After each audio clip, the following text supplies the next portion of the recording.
Johnny's lesson: being proactive over reactive.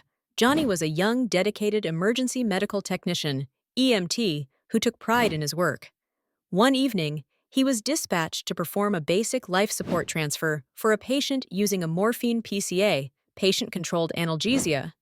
Johnny knew the PCA was securely locked and pre-programmed so the patient could self-administer up to 2 milligrams of morphine per hour.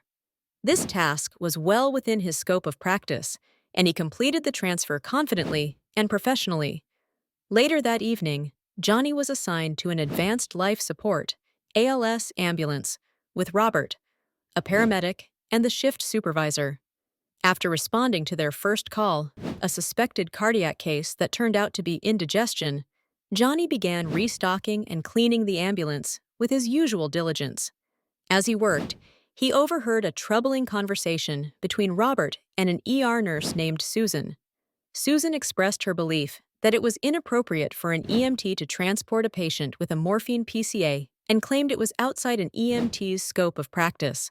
Robert, eager to maintain his image rather than clarify the facts, agreed with her and even gave her the contact information to report Johnny to the regional EMS authority. Johnny listened quietly, his heart sinking as he realized that his competence was being unfairly questioned. He recognized that their lack of understanding and willingness to escalate the matter stemmed from ignorance rather than malice. Faced with this situation, Johnny considered his options. Confrontation: Johnny could confront Robert and Susan, call out their ignorance, and demand they understand the EMS system better before accusing him. Revenge: Johnny could stay silent for now, but find a way to retaliate against them personally later.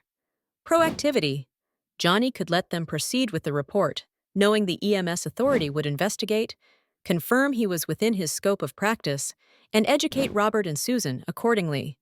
Johnny remembered the wisdom of a seasoned paramedic during his training. You can't control what others say or do, but you can control how you respond. Always strive to be better than those who tear others down. Work hard, stay impeccable in your actions and words, and let the world see who the better person is. With these words in mind, Johnny chose option 3.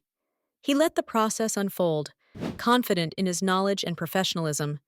Sure enough, after Susan reported him to the EMS authority, the investigation revealed that Johnny was entirely within his scope of practice. The authority contacted Susan's hospital administration and Johnny's ambulance service to address the misunderstanding. Both institutions implemented remedial education sessions for Susan and Robert, ensuring they learned the basics of EMT scope of practice. The situation was highly embarrassing for both Robert and Susan, while Johnny's professionalism and integrity remained intact. Johnny continued to excel in his career, striving every day to improve himself and serve his patients with dedication. He never allowed the negativity or ignorance of others to derail his progress.